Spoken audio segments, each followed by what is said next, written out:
यहाँ मेरे साथ बैठे हुए हैं, मेरे भाई और बुजुर्ग जो सामने खड़े हैं। तफसीलन बात महमूद बेग साहब एडवोकेट ने कर ली है। मैं थोड़ी सी बात समझाऊंगा कि ये जो तहरीक है, ये तहरीक सस्ते आटे और सस्ती बिजली की तहरीक है, अशराफिया की मराद के खात्मे की तहरीक है।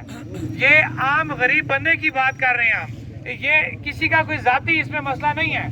ये जिस तरीके से मैं यहाँ पे खड़ा होकर बात कर रहा हूँ, तो मेरी जरूरत भी सस्ता आटा, मेरी जरूरत भी सस्ती बिजली है, और आपकी जरूरत भी सस्ता आटा सस्ती बिजली है। इसके अलावा इसके अंदर और कोई लंबी चौड़ी साइंस नहीं है। अब जब हम हुकूमत से ये बात करते हैं कि हमें सब्सिडी के ऊपर आटा दिया जाए, हमें सस्ती बिजली दी जाए, तो हमें कहा जाता है कि हमारे पास बजट नहीं है। तो मैं हर जगह ये बात समझाने की कोशिश करता हूँ कि चले हुकूमत की बात मान ली कि जनाब पूरी दुनिया में महंगाई है, महंगाई के किस दौर में हमें जवाब देते हैं कि बजट नहीं है।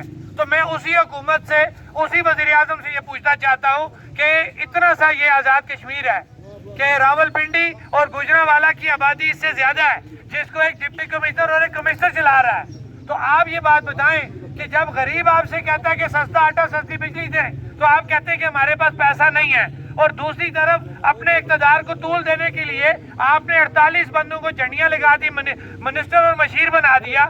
एक मिनिस्टर और एक मशीर आपको 2 करोड़ रुपया सालाना पड़ता है, और अगर 50 का खर्चा लगाएं, ये वो फिगर है जो सामने वाला फिगर है जो एजी ऑफिस के डेटा के मुताबिक है, तो 1 अरब रुपया तो आप सालाना इसमें लगा देते हैं। करते ये क्या है?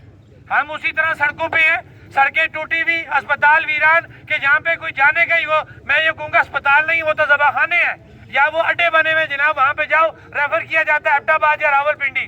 वजह क्या है कि आप उनको बजट देते ही नहीं है, आप वहाँ पे पूछते ही नहीं है कि वहाँ पे एक गरीब को डिस्प्रिन की गोली नहीं मिलती। दूसरी तरफ आप अपनी अयाशियों के लिए बड़ी बड़ी गाड़ियां ले रहे हैं, और आप अपने बड़े बड़े अखराजात, हाउस रेंट आपका, पेट्रोल, बिजली, तमाम चीजें आपको फ्री हैं। वहां पे आपको बजट का मसला नहीं बनता। ये वो चीजें हैं कि जो 76 सालों से हमारे साथ की जा रही हैं, और हमें कहा जा रहा है जनाब हम तहरीक आज़ादी कश्मीर को लेके चल रहे हैं।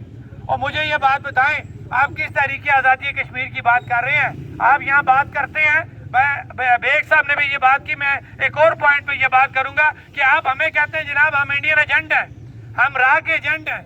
मैं जनाब वज़ीर-ए-आज़म, मैं आपसे ये बात पूछना चाहता हूँ, और उन लोगों से पूछना चाहता हूँ, अपने हुक्मरानों से पूछना चाहता हूँ जो कुछ कब्रों में जा चुके हैं या जो भी जिंदा है, कि ये बात बताएं कि 5 अगस्त 2019 5 अगस्त 2019 को जब मकबूजा कश्मीर के अंदर उन्होंने आपकी रियासती वहां दहशतगर्दी करते हुए आपके तमाम जो रियासती कवानीन है 270-35 है, उनकी जब धज्जियां बखेरी, अगर आप गद्दार ना होते, आप सिंसियर होते कश्मीरियों के, तो आपको तो सड़कों पे आ जाना चाहिए था, आपको रोडों को बंद कर देना चाहिए था, आपको अक़वाम आलम को बुलाना चाहिए था कि वहां पे ज्यादती हो रही है। आप कहाँ चले गए? आप लोग तो भाग गए। इसलिए भागे कि आपको आपके आकाओं ने ये कह दिया कि ये मामला होने दो। एजेंटी तो आपने की, राह के एजेंट तो आप साबित हुए। आप हमें कहते हैं कि हम राह के एजेंट हैं। लिहाजा मैं वज़ीर-ए-आज़म साहब आपको ये बात बार बार कह रहा हूँ कि हमारी ये तहरीक बिल्कुल सीधी सादी तहरीक है, सस्ता आटा सस्ती बिजली, आम गरीब की हम बात कर रहे हैं। इसके अलावा इसके अंदर कुछ नहीं है। हमारा कोई तल्लक नहीं है हुकूमतें बनाने गिराने से, हम अपने हकूक की बात कर रहे हैं। और अगर आपने दोबारा ये बात की तो मेरे ख्याल से हम आपको इससे भी इसका सख्त जवाब देंगे। आप अपना गिरेबान झांकें। मैंने ये बात पहले भी कही कि वो इमारत कभी कामयाब या खड़ी नहीं रह सकती जिसकी बुनियाद गलत हो। मैं आपके वज़ीर-ए-आज़म बनने को चैलेंज करता हूँ। मैं उन बेस हुक्मरानों को शर्म दिलाना चाहता हूँ कि जो मुख्तलिफ जमातों से मुख्तलिफ नजरियात के वोट ले वजह आपको क्या मौत पड़ गई। आप हमें कहते थे ना फ्री बिजली मांगते हो, मौत मिल जाएगी, फ्री बिजली नहीं मिलेगी। तो मौत तो उस वक्त क्यों नहीं पड़ी आप तमाम मेंबरान को कि जब आपने तमाम नजरियात बेचे और आपने एक शख्स को वज़ीर-ए-आज़म बना दिया, खुद दौड़ दौड़ के तो आपने जाके वोट डाले। ये सियासत है आपकी, ये जमहूरियत है आपकी। वजह क्या है कि आप आलाकार हैं, आपको आपके आका जो इशारा देते हैं आप वो काम करते हैं। लिहाजा आप हमारा मुंह ना खुलवाएं, हमें अपने काम से काम रखने दें। हमारा काम क्या है? हम आवाम की बात कर रहे हैं। जम्मू कश्मीर ज्वाइंट अवामी एक्शन कमेटी के पास इस पूरी आजाद कश्मीर की आवाम का मैंडेट है, हमारे ओवरसीज जो भाई हैं उनका मैंडेट है। और वो मैंडेट ये तकाजा करता था कि हम हर जगह पे जाएं, हुकूमत से मुज़ाकरात करें, हलाक हुए हमारे ऊपर लाठी चार्ज हुआ, जलसे हुए, एहतजाज हुए, धरने हुए, लेकिन हमने तमाम चीजें पूरी करते हुए हुकूमत के साथ बैठे, टेबल पे बैठे, मुज़ाकरात की, एक नोटिफिकेशन लिया, लेकिन ये बेईमान निकले। उस नोटिफिकेशन के मुताबिक इन्होंने कोई काम नहीं किया। अब जो 11 मई की कॉल दी गई है, ये तमाम इखलाकी और कानूनी तकाजे पूरे करने के बाद ये कॉल दी गई है। ये अब हमें ये नहीं कह सकते कि आपने जल्दी कर दी है, आपने हमें पूछा नहीं है। ये बात मैं बार बार इसलिए करता हूँ ताकि आप लोगों को ये बात पता होनी चाहिए कि आप लोगों के मैंडेट को हमने प्रॉपर इस्तेमाल किया। हमने 8 से 10 माह उनसे मुज़ाकरात किए, हर चीज। जब स्टेट का वज़ीर आज़म ये खुद कहता है, ऑन रिकॉर्ड ये चीजें मौजूद है कि जम्मू कश्मीर ज्वाइंट अवामी एक्शन कमेटी के जो मुतालबात है वो मेरी तकारीर से निकाले गए जुमले हैं। और जब तुम खुद कहती हो कि ये इनके जो मुतालबात हैं वो जायज़ हैं, ये मैं भी ये बात करता हूँ, तो फिर तुम्हें उनको हल करने में क्या मसला है?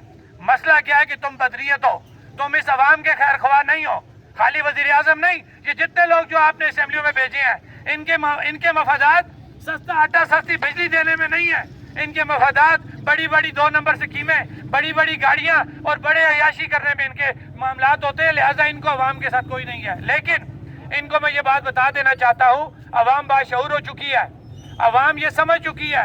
एक गरीब जो गैंती बेलचे का काम करता है, वो जब मोबाइल का जाके 100 रुपए का लोड डलवाने जाता है ना, तो उसके अकाउंट में 64 या 65 रुपए आते हैं, 34 या 35 रुपए इस टैक्स की मद में वो देता है। तो लिहाजा ये किस तरह कहते हैं कि अवाम टैक्स नहीं देती? आप खाने पीने की कोई चीज उठा के ले लें, तमाम टैक्स उसके अंदर शामिल है। आप किस तरह कहते हैं कि आजाद कश्मीर के लोग टैक्स नहीं देते? हम टैक्स देते हैं, लेकिन वो टैक्स बजाय इसके कि हमारे ऊपर लगे, वो आप अपनी अयाशियों पे लगाते हैं, आप 2 नंबर स्कीमों पे लगाते हैं, आप बड़ी बड़ी गाड़ियों की परचेजिंग पे लगाते हैं। लिहाजा जो ये 11 मई की कॉल हमने दी है, ये कॉल मुकम्मल मुशावरत के बाद, तमाम स्टेक होल्डर से मुशावरत करने के बाद, हुकूमत से हर तरह का अखलाकी कानूनी तकाजा पूरे करने के बाद 11 मई की कॉल दी गई है। अब 11 मई को बेम्बर से जो है ये लॉन्ग मार्च स्टार्ट होगा। सिर्फ ये है कि हम आप लोगों से ये मैंडेट, ये एतमाद, मेरी मुराद जम्मू कश्मीर ज्वाइंट अवामी एक्शन कमेटी के जितने भी मेंबरान यहाँ पे स्टेज से बात कर चुके हैं या यहाँ खड़े हैं, क्या आप लोग उनको ये एतमाद देते हैं कि 11 मई के हवाले से जो अचानक आपको कॉल दी जाएगी आप उसको मानेंगे? इंशाल्लाह जरूर मानेंगे। बहुत बहुत मेहरबानी, बहुत बहुत मेहरबानी, क्योंकि हमारा असल मकसद यही है, क्योंकि अभी 11 मई को काफी टाइम है, तो वहाँ से लॉन्ग मार्च स्टार्ट होना है और हमें किसी भी वक्त कोई भी जो है चीज़ जो है वो हमें फेस करनी पड़ेगी। तो आप लोगों से हम ये एतमाद लेना चाहते थे कि 11 मई के हवाले से जो बात हमने की है, सस्ता आटा सस्ती बिजली, अशराफिया की बरात का खात्मा, इसके अलावा इसके अंदर कुछ भी नहीं है। क्या इसके लिए आप हमें मैंडेट देते हैं? आपने हमें मैंडेट दिया, आपका बहुत बहुत शुक्रिया। अस्सलाम।